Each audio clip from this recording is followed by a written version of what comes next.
Alright guys, welcome back to the channel, welcome back here to another video. Sealas, you're indeed up for the next showcase. We're going to be trying out his EZA unit. I do have some dupes in at 89%, would be 90, but I didn't go top right for some reason, no idea why. Usually I always go top right after I got the top left and top right dupe path open, or sorry, top left and bottom right dupe path open. For some reason, went top left, so he's going to be 89%. We're going to be trying him out. Don't forget to let me know down in the comments what you think of his EZA, and don't forget to drop a like, subscribe if you're new as well. All the support is very much appreciated. Turn 1, we are with Janemba modified again. I'm not doing an individual video on him either, just like golden metal caller, just because he'll be getting a Dokkan awakening next year, and then we can see what he really does. Excuse me, a bit of a hiccup. He only shares, actually to be fair, technically, he shares 2 links with Janemba, Shocking Speed and Big Bad Bosses, but we do need to lose some HP first before we get that. And then we've got Thirst for Conquest and also Shattering the Limit active with Toa and also some support. So with the support, we're starting with 266k attack stat, 123k defense pre-super. Of course, we are going to need to take some damage so we can get Big Bad Bosses active, as always with extreme type units. Even if you don't fully level 10 link them, make sure you get Big Bad Bosses to level 10 links, or just as close as possible so you don't have to lose a bunch of HP so you can get it active ASAP. But without Big Bad Bosses and support, Sealas is still putting out a 5.2 million attack stat. I know he's got support, but that's with literally like 2 attack links active. Thirst for Conquest, right? Thirst for Conquest is giving us attack plus 15%. So that and the support from Toa, and we're already over a 5 million attack stat. Yeah, sure, he's got 3 dupes in him, but you know, the extra dupe's only going to really do so much after the 2. But my guy's putting out a 5 million attack stat already. We don't even have Big Bad Bosses active. We're missing the majority of his links. Damn, is this guy some like undercover beast or something? So after EZAing, his leader skill is still quite doo-doo, so we're going to leave that. On super, he does raise defense by 30% for 1 turn. He causes immense damage to the enemy and greatly lowers defense. On his passive, he gets key plus 1, attack and defense plus 100%. He also gets an additional attack and defense plus 100% when performing a super attack. Now that's probably why he goes up to over 5 mil with just the support and barely any links, because that is a lot of attack and defense to be getting on super. So no wonder his attack stat jumped up to over 5 mil. Okay, Sealas with some dupes is definitely going to deal some damage. So without Thirst for Conquest and without the support, he's on 194k attack stat pre-super and also 102k defense. I mean, they're both still going to take quite a bit of a jump up, but without the support, without Thirst for Conquest, what is he putting out now? 3.8's not bad, you know, considering he only has 1 key link active, no attack links active, nothing. That's actually pretty good. Literally not a single link active that offers attack, literally just Shocking Speed. That's actually still impressive. But that's a whole bunch of additional attack and defense to get when performing a super attack.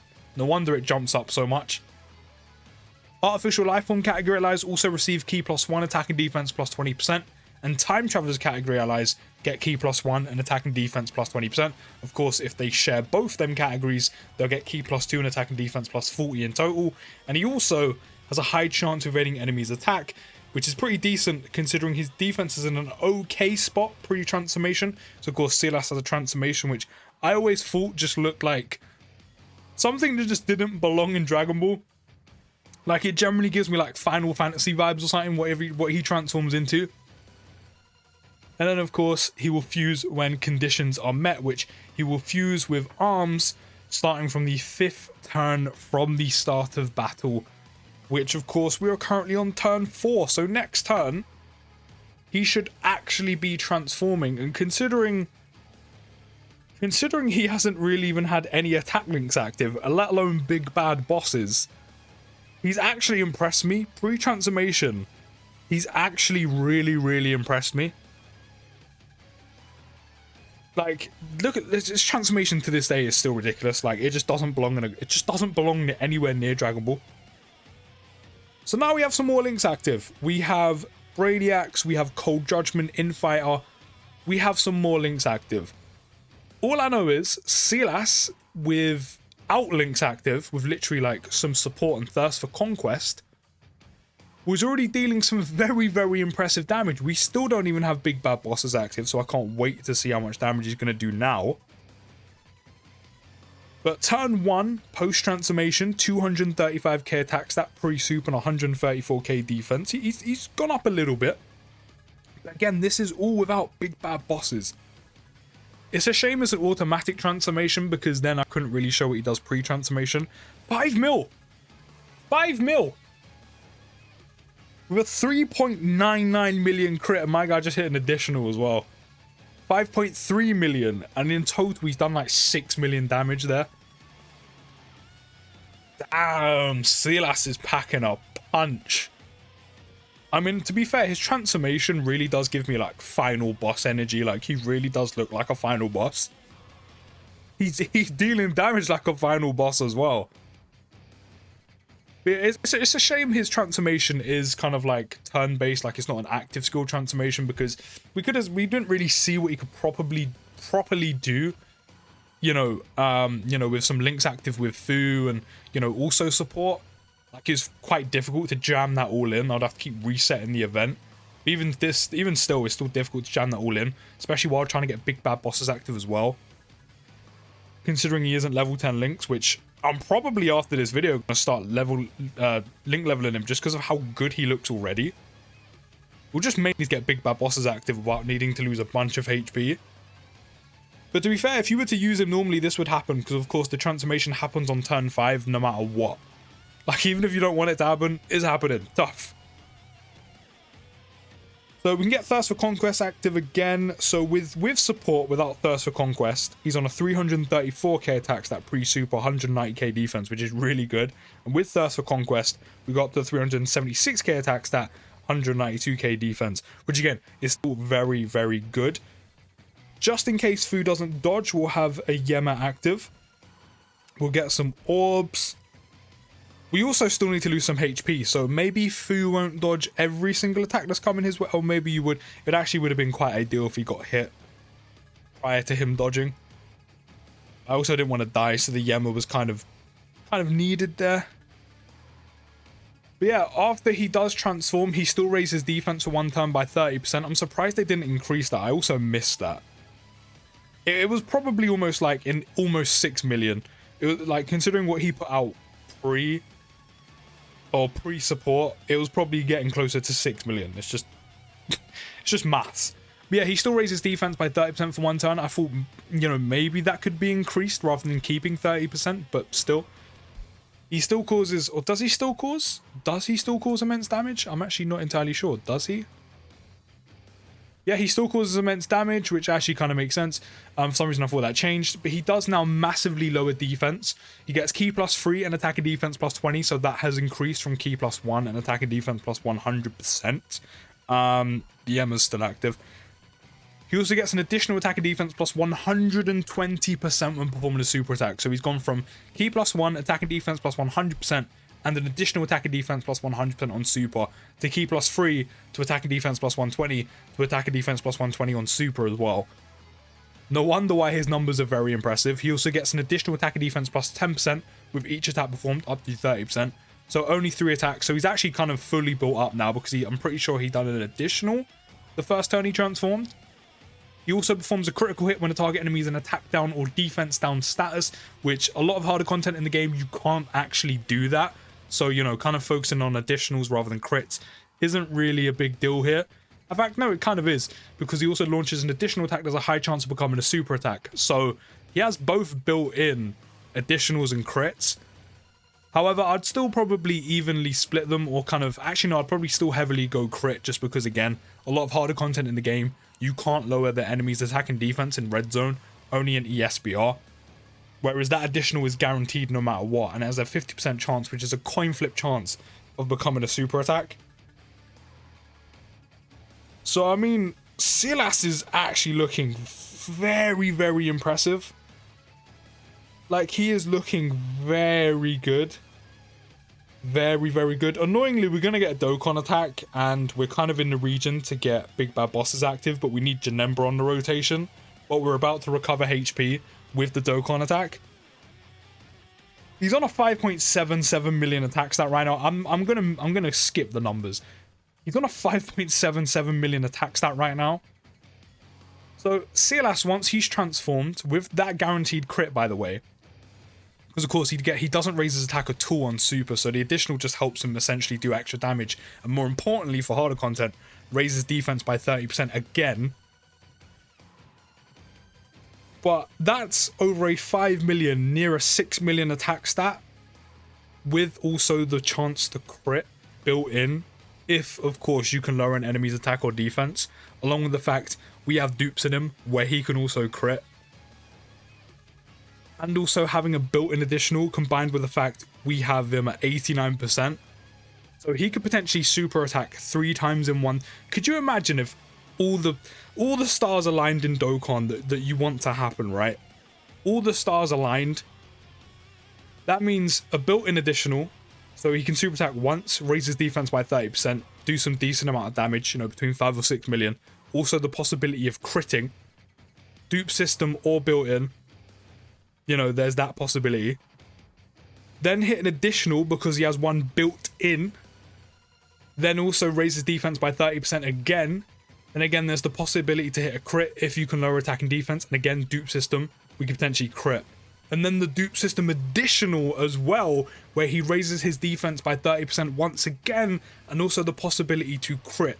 The amount of damage Sealas can do in one turn is actually very, very impressive for a Super Dragon Ball Heroes EZA. Again, he's exuberating final boss energy right now, especially on this EZA.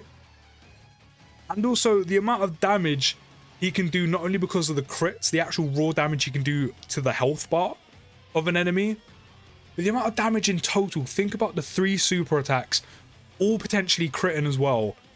That's a lot of damage. Like, a lot of damage for the level of unit he is. And then not only that, he can raise his defense 3 times. So his defense with Big Bad Bosses active, we now have a 370k attack stat, 207k defense. Yes, we're missing Thirst for Conquest, which, what does that give us again? Attack plus 10, 15%? 15% because we have low health. I can't, you know, we're probably not going to be able to get a rotation with Terror on as well. He's on a 370k attack stat, 200k defense with Big Bad Bosses active. If you get to level 10 links, you have that active all the time.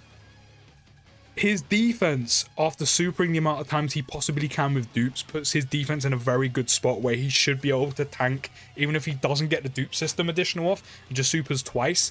He should be able to get his defense in a spot where he's tanking double digits on red zone bosses' basic attacks, and some red zone bosses' supers, or at least some of their phases supers, he should be able to tank as well, or basically survive. I wouldn't say tank, I'll probably say survive, while dealing some very good damage. His EZA is very good. As I said, the main thing I've been saying throughout this video, he is just exuberating final boss energy. Not only does he look like one, but his EZA one gives him final boss energy. This is big dig energy right here. His EZA is very good. 6.9 mil. 6.9 million with a built-in additional as a 50% chance of becoming an additional super attack. So then he hits 6.9 million again. And then if that initial additional actually became the 50% chance, and we got the 50% chance we're looking for to actually become a super attack, that would have been 6.9 million 3 times.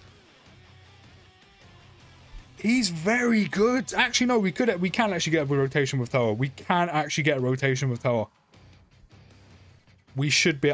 Probably should use an Usher instead. Actually, no, because we have to get through to the next turn where we're gonna have Fu, and if Fu doesn't dodge, we die. So I'd rather have the Usher.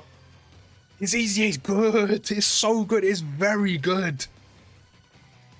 I'm definitely, after this video, I'm definitely gonna start link leveling not hearts. I'm actually link leveling him right now.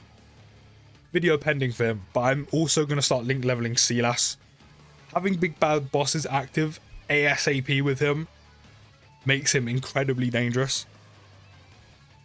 We got the HP recovery. I just remembered we should also have the... Actually, it doesn't matter. Yes, we have support. We have the combined support from Toa. So it's kind of... So, yes, we could have the combined support and have big bad bosses active. But I completely forgot about Toa's passive, where if your HP is 30% or less, she recovers all your health. And all extreme class allies get attack and defense plus 60%. And also, the extreme class allies are also getting key plus 3 in attack and defense plus 40%. So it's kind of like we have big bad bosses active with her support as well, if you think about it. But then we could have her big chunky support with big bad bosses actually active. But unfortunately, we recovered all our health. But still, it's still going to be nuts. I mean, he has a 501k attacks pre-super, 256k defense pre-super as well. I mean, to be fair, it's probably not far off in the region of what his attack and defense will be if he had big bad bosses active with Toa's just standard support of attack and defense plus what, 30-40%. So it's going to be somewhat close to that. It's slightly. You really have to dodge. I mean, 9.4 million is insane. He probably won't be on 9.4 mil, but you're probably looking in the region of 7 to 8 million. It's close. But Sealas's EZA is actually generally insane. He is literally a final boss. Big dick energy and all. But do let me know what you think down in the comments. I'll see you in the next video, guys. And push.